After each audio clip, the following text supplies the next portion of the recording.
Dans cette capsule, nous allons voir comment synthétiser des composés carbonylés ou carboxylés.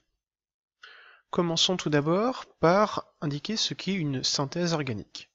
Dans les médias, on oppose très souvent ce qui est naturel à ce qui est chimique. Mais finalement, quand on réfléchit bien, la plante et le contenu de la fiole, ce sont toujours des molécules. Donc en fait, c'est ridicule d'opposer le naturel au chimique, puisque tout est chimique. En fait, ce qu'il faut distinguer, c'est que le chimiste, il a deux façons d'obtenir les molécules. Soit à partir de la nature, auquel cas il va réaliser une extraction pour obtenir donc une molécule dite naturelle et donc d'origine naturelle. Soit il va utiliser des molécules naturelles pour faire une synthèse, et à partir de cette synthèse-là, soit il va s'amuser à recréer d'autres molécules naturelles, ou alors à en inventer des nouvelles qu'on appelle molécules artificielles, c'est-à-dire qu'elles n'existent pas dans la nature. Donc une molécule naturelle peut être d'origine naturelle ou synthétique, alors qu'une molécule artificielle est forcément d'origine synthétique. Maintenant que nous avons posé les bases de la synthèse organique, prenons des exemples de la vie courante, notamment au niveau de l'odeur. Il faut savoir que l'une des molécules caractéristiques de l'odeur de la rose s'appelle le géraniol. Voici la molécule. Bon, je sais que vous êtes fan de nomenclature, donc je vous mets son vrai nom. Au passage, vous voyez que le 2E, ça correspond à l'isomère E. Vous vous souvenez, isomère ZDE, par rapport à la double liaison ici. Donc passons, c'est pas ça l'important ici. On retrouve un groupe hydroxyle porté par un carbone. Donc là, on est en formule topologique. Donc dans la mesure où ce carbone est lié à un autre carbone et au groupe hydroxyle, il y a deux hydrogènes qui ne sont pas représentés. C'est donc un alcool primaire. Prenons l'exemple du citron, où l'une des molécules caractéristiques est le géranial. Et la molécule, eh bien c'est celle-ci. On voit qu'elle ressemble énormément à la molécule ci-dessus, à quelques différences. Alors je vous donne son nom une fois de plus.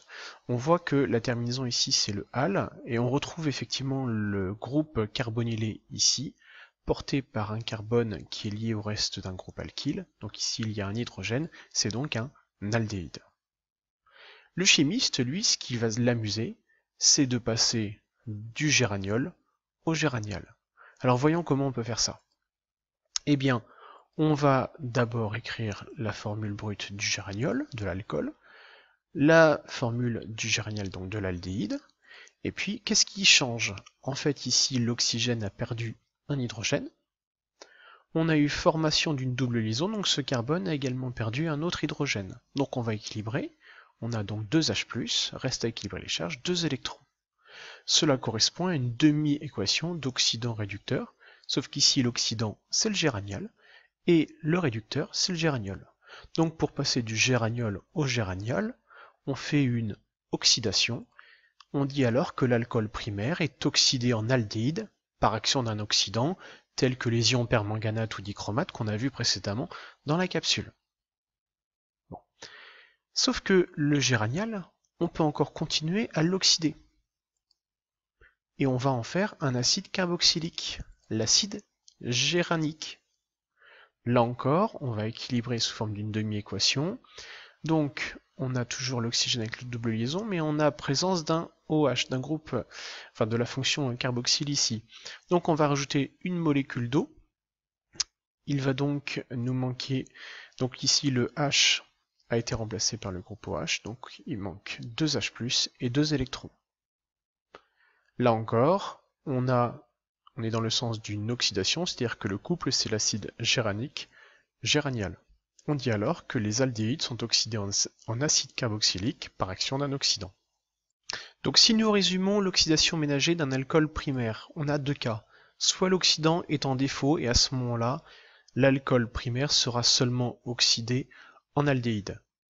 Dans le cas où l'oxydant est en excès, on va d'abord avoir l'alcool qui sera oxydé en aldéhyde et ensuite l'aldéhyde qui sera oxydé en acide carboxylique. Et donc on dit alors que l'alcool primaire est oxydé directement en acide carboxylique. Prenons maintenant une autre plante comme exemple, la menthe, ou la menthe poivrée pour être plus précis. Eh bien l'une de ces molécules caractéristiques, c'est celle qu'on appelle le menthol, que vous d'ailleurs connaissez de nom. Voici la molécule.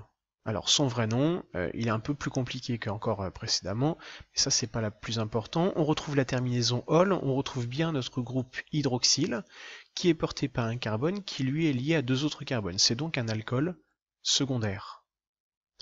L'autre molécule caractéristique de l'amande poivrée, c'est la menthone. Et là encore, on va retrouver le groupe carbonylé, alors je vous redonne son nom, hein. On retrouve aussi la terminaison on. Donc c'est un composé carbonylé, le carbone est lié à deux autres atomes de carbone, c'est donc une cétone. Là encore, le chimiste va vouloir s'amuser à passer de l'alcool secondaire à l'acétone. Comment fait-on? Eh bien, on réécrit les deux molécules côte à côte, on met le signe égal. Qu'est-ce qui change? Eh bien, ici, un hydrogène a été perdu. Le carbone ici avait un hydrogène et il a été perdu pour former une double liaison carbone-oxygène. Donc il manque deux hydrogènes, enfin deux ions H+, et deux électrons. On dit alors, donc on est dans le sens d'une oxydation, c'est le couple menthone-menthol, et donc les alcools secondaires sont oxydés en cétone par action d'un oxydant. Toujours l'ion permanganate ou l'ion dichromate ou bien d'autres. Donc résumons l'oxydation ménagée d'un alcool secondaire. Et bien là, l'oxydant peut être en défaut ou en excès. L'alcool secondaire donnera toujours une cétone, peu importe la quantité. Qu'en est-il des alcools tertiaires? Eh bien eux, on ne peut pas les oxyder de façon ménagée. Résumons donc ce que nous venons de voir. Les alcools primaires peuvent être oxydés en aldéhyde si l'oxydant est en défaut. On dit qu'ils sont oxydés en acide carboxylique si l'oxydant est en excès. Pour les alcools secondaires, il est oxydé en cétone, peu importe la quantité d'oxydant utilisée. Pour les alcools tertiaires, on ne peut pas les oxyder de façon ménagée. Et enfin, on l'a plus ou moins dit avec les alcools primaires, c'est qu'un aldéhyde peut être oxydé en acide carboxylique, peu importe là encore la quantité d'oxydant. Voilà pour cette capsule, j'espère que vous avez tout compris, n'hésitez pas à la revisionner et à prendre des notes personnelles. Bon questionnaire.